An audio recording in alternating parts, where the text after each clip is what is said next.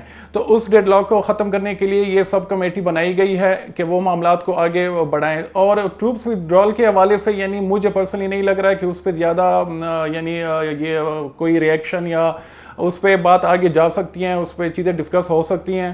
اور آلریڈی یعنی 2-3 سال پہلے بھی یہاں پہ اسلام آباد میں ایک سوچ تھی کہ اگر معاملات وہاں پہ لا اینڈ آرڈر کی سچویشن بہتر ہوتی ہے تو ہو سکتا ہے جو ریگولر آرمی ہے ان کے کچھ بریگیڈز کو وہاں سے نکالا جائے اور بارڈر پہ ایف سی کو ڈپلوائے کیا جائے، اور جو ریمیننگ وہاں پہ ریگولر آرمی ہے ان کو جو کینٹونمنٹس ہیں مختلف قبائلی ڈسٹرکٹس میں وہاں پہ ان کو رکھا جائے وہ قلعوں کے اندر.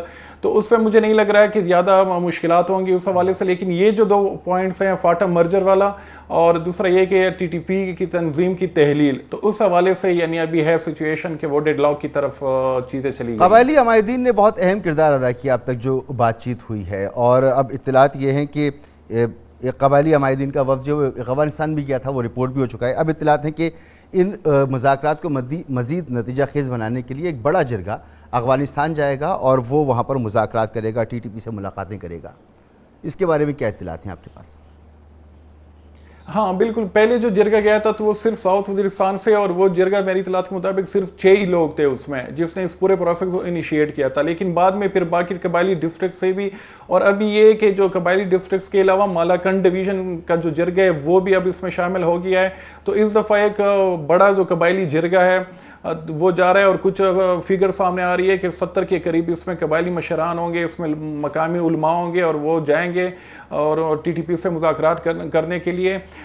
یہ جو قبائلی جرگہ تھا جو صرف قبائلی علاقے تک محدود تھا، تو اس میں زیادہ تر ملکان یا مشران وہ تھے جو کہ مرجر کے خلاف تھے. یعنی اس میں اگر کہوں کہ 90% ایسے مشران تھے جو کہ مرجر کے خلاف تھے. تو اور ابھی حکومت کی طرف سے کوشش کی جا رہی ہے کہ جو پرو مرجر مشران ہیں، ملکان ہیں، ٹرائبل ایلڈرز ہیں، ان کو بھی کابل لے جائے اور وہاں پہ وہ پھر ٹی ٹی پی کے ساتھ جو ان کا ایک مطالبہ ہے فاٹا مرجر کے حوالے سے، تاکہ اس کو کسی طریقے سے کنوینس کر سکے. تو چیزیں گراؤنڈ پہ ہو رہی ہیں اور کافی حد تک میچور ہو گئی ہیں. اب یہ جو 2 پوائنٹس ہیں اس پہ تھوڑی سی ہے ڈیفرنسز، لیکن مجھے لگ رہا ہے میری اطلاعات یہ ہیں کہ اس کا بھی کچھ نہ کچھ حل نکل آئے گا آنے والے دنوں میں. اچھا، کیا وجہ ہے کہ پاکستان اور ٹی ٹی پی کے درمیان تقریباً 1 ماہ سے مذاکرات جاری ہیں، افغان طالبان سہولت کاری کا کردار اس میں ادا کر رہی ہیں، لیکن سرکاری سطح پر کوئی بیان جاری نہیں کیا جا رہا؟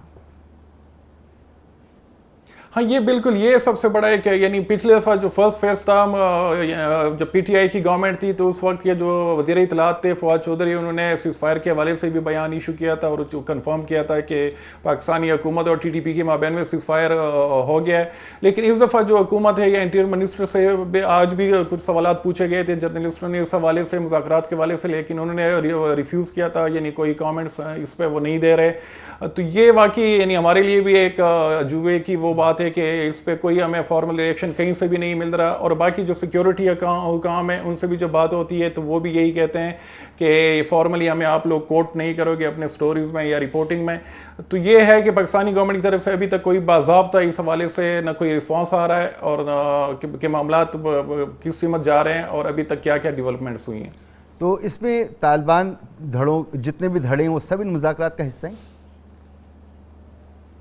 ہاں اس میں نہیں، اس میں فی الحال جو صرف ٹی ٹی پی جو ہے، جو کہ مجموعہ تقریباً 17 کے قریب مختلف فیکشنز ہیں طالبان کے یا جو پاکستان بیسڈ ملیٹنٹ آرگنائزیشنز ہیں، تو وہ اس مذاکراتی عمل کا حصہ ہیں. باقی جو حافظ گل بہادر فیکشن ہے نارتھ وزیرستان میں، جس کی طرف سے ابھی بھی حملے ہو رہے ہیں اور مسلسل حملے ہو رہے ہیں، تو وہ اس مذاکراتی عمل کا حصہ نہیں ہے.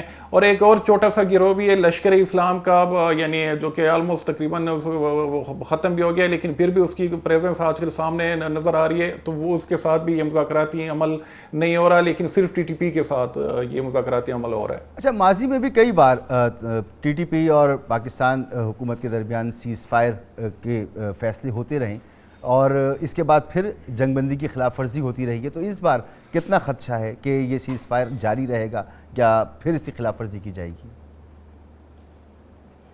ہاں بالکل، ماضی میں تو ہم نے تقریباً درجن بھر معاہدے ہوئے تھے مختلف، جو یعنی ٹی ٹی پی ہے اور باقی جو یہاں پہ طالبان کی تنظیمیں تھیں ان کے ساتھ، لیکن پھر وہی ہوا کہ 1 مہینے یا 2 مہینے کے اندر وہ معاہدے ٹوٹ گئے تھے اور حملے شروع ہو گئے تھے. لیکن اس دفعہ پاکستانی حکام جو ہیں وہ بڑے یعنی آپٹیمسٹک ہیں کہ اس دفعہ افغان طالبان کی پارٹیسپیشن کی وجہ سے، اور وہ بھی سراج الدین حقانی جن کا بہت بڑا انفلوئنس ہے ٹی ٹی پی پہ، کہ وہ خود ڈائریکٹلی انوالو اس پورے مذاکراتی عمل میں، اور وہ ہر طریقے سے فیسیلیٹیٹ بھی کر رہا ہے کہ بات معاہدے تک پہنچے.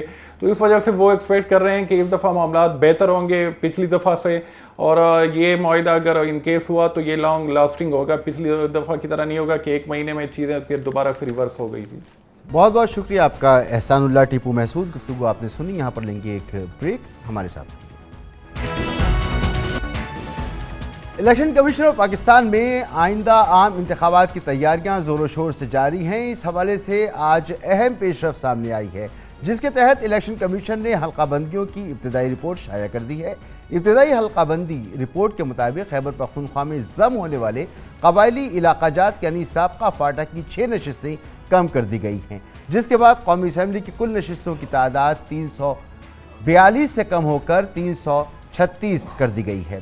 نئی حلقہ بندیوں کے حساب سے قومی اسمبلی میں جنرل نشستوں کی تعداد 266 ہو گئی ہے. الیکشن کمیشن نے حلقہ بندیاں آبادی کی بنیاد پر کی ہیں.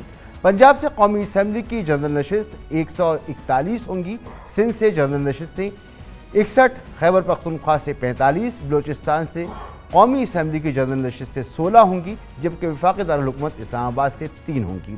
پچھلے ہفتے قومی اسمبلی کے اجلاس میں آئندہ الیکشن کے لیے اخراجات کی تفصیلات جاری کی گئیں، جس کے تحت الیکشن کمیشن نے آئندہ انتخابات کے لیے 47 ارب 41 کروڑ روپے کا تخمینہ لگایا ہے. اس حوالے سے مزید بات کریں گے. ہمارے نمائندہ خصوصی راجہ محسن اعجاز ہمارے ساتھ موجود ہیں. بہت بہت شکریہ محسن اعجاز صاحب. ڈی لیمیٹیشن ایک بڑا مرحلہ تھا آئندہ ہونے والے انتخابات کے لیے، ایک بڑا مسئلہ اس کو سمجھا جا رہا تھا، لیکن الیکشن کمیشن نے ابتدائی فہرست جاری کر دی ہے، لسٹ جاری کر دی ہے. تو حتمی فہرست، حتمی لسٹ اس کی کب جاری؟ دیکھیے، حتمی جو حلقہ بندیوں کے حوالے سے فہرست ہے، الیکشن کمیشن آف پاکستان اگست کے دوسرے ہفتے میں جاری کر دے گا، اور جس کے بعد عام انتخابات جو آئندہ ہونے والے ہیں ان کی راہ ہموار ہو جائے گی. آج الیکشن کمیشن آف پاکستان کی جانب سے ابتدائی جو فہرست ہے وہ جاری کر دی گئی ہے، اور اس فہرست پر 30 جون تک جو متعلقہ حلقے ہیں ان کے ووٹرز اگر وہ اعتراض کرنا چاہیں تو وہ ان پر اعتراضات کر سکتے ہیں. پھر 1 جولائی سے 30 جولائی تک وہ اعتراضات سنے جائیں گے اور پھر ان اعتراضات پر فیصلے کیے جائیں گے. اور جو ہی یہ اعتراضات اور ان پر فیصلوں کا جو مرحلہ ہے وہ مکمل ہوگا تو اس کے بعد الیکشن کمیشن آف پاکستان اگست کے دوسرے ہفتے تک جو حتمی فہرست ہے جو آنے والے عام انتخابات ہیں اس کے حوالے سے وہ فہرست جاری کر دے گا. اور اس سلسلے میں الیکشن کمیشن آف پاکستان میں بڑا تیزی سے کام بھی ہو رہا ہے. اور جب یہ معاملہ عام انتخابات کے حوالے سے اسپیکر رولنگ از خود نوٹس کیس کے دوران سپریم کورٹ آف پاکستان میں گیا تھا تو وہاں پر چیف الیکشن کمشنر بھی پیش ہوئے اور انہوں نے عدالت کو یہ بتایا تھا کہ انہیں state of the art D limitation کے لیے کم از کم 3 سے 4 ماہ کا عرصہ درکار ہوگا. اور اسی پروسیس کے تحت اب ہم دیکھ رہے ہیں کہ الیکشن کمیشن آف پاکستان نے جو پہلا مرحلہ تھا، جو بڑا مرحلہ تھا، وہ کامیابی سے مکمل کر لیا ہے. اور اب جو دوسرا فیز ہے وہ اعتراضات کا فیز ہے اور پھر ان اعتراضات پر فیصلوں کا مرحلہ ہے. تو اب الیکشن کمیشن آف پاکستان جو ہے وہ اس فیز کی طرف جائے گا اور عام انتخابات کی جو تیاریاں ہیں وہ الیکشن کمیشن آف پاکستان میں ان میں مزید تیزی بھی آنے والے دنوں میں دیکھنے کو ملے گی، کیونکہ یہ ایک بہت بڑی ایکسرسائز ہے۔ جو انیشیل فہرست جاری کی گئی ہے اس میں فاٹا مرجر کی وجہ سے جو قبائلی اضلاع تھے سابقہ، وہاں پر سے 6 جو نشستیں ہیں قومی اسمبلی کی وہ کم ہوئی ہیں، اور اب قومی اسمبلی کی جو جنرل نشستیں ہیں پہلے 272 ہوتی تھی اور اب ان کی تعداد کم ہو کر 266 رہ گئی ہے۔ اور یہ جو اثر ہے یہ خیبر پختونخوا کی جو قومی اسمبلی کی نشستیں اس پر پڑے گا۔ پنجاب سے پہلے بھی قومی اسمبلی کی 141 نشستیں تھیں، ابھی بھی 141 ہیں۔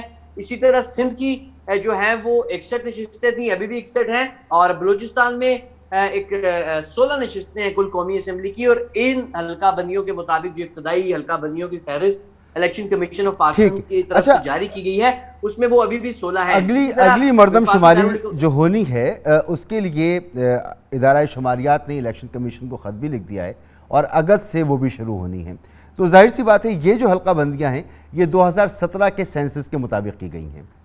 جی بالکل، دیکھیں یہ بھی ایک بڑا اہم معاملہ ہے، کیونکہ جو آئین کے مطابق الیکشن کمیشن آف پاکستان کو جو انتخابات ہیں، عام انتخابات ہیں، وہ جو فریش سینسس ہے، جو تازہ مردم شماری ہے، اس کے مطابق حلقہ بندیاں کرنا ہوتی ہیں، اور یہ اب ایک اہم معاملہ ہوگا۔ اگر نیا سینسس ہوگا تو پھر حلقہ بندیاں بھی دوبارہ سے کرنی پڑیں گی، اور یہ ایک بڑا اہم مرحلہ ہے۔ تاہم ہم نے دیکھا گزشتہ عام انتخابات میں بھی ریلیکسیشن دی گئی، پارلیمنٹ سے اس کی منظوری لی گئی تھی، لیکن وہ ایک دفعہ کے لیے تھی، اور اب جب بھی الیکشن ہوگا تو وہ ایک فریش سینسس کے تحت حلقہ بندیاں ہونا اس کے لیے لازمی ہے۔ تو یہ ایک بڑا اہم معاملہ ہے، اور اس کی طرف بھی الیکشن کمیشن آف پاکستان کی نظر ہے، اور اگر نیا سینسس ہو جاتا ہے عام انتخابات سے پہلے اور نوٹیفائی بھی ہو جاتا ہے تو پھر الیکشن کمیشن آف پاکستان کو ایک دفعہ پھر ڈیلیمیٹیشن کی طرف جانا ہوگا، کیونکہ یہ قانونی ریکوائرمنٹ ہے، یہ آئینی ریکوائرمنٹ ہے۔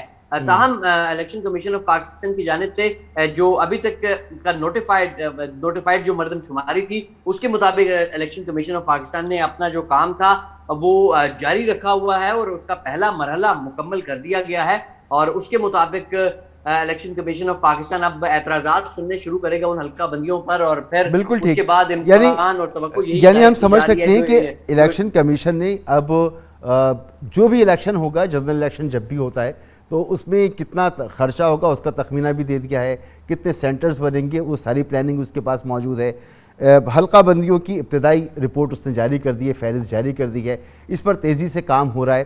تو الیکشن کمیشن کا ماننا یہ تھا کہ اگر ہم سے ابھی الیکشن کے لیے کہا جاتا ہے تو ہم اکتوبر تک تیار ہوں گے۔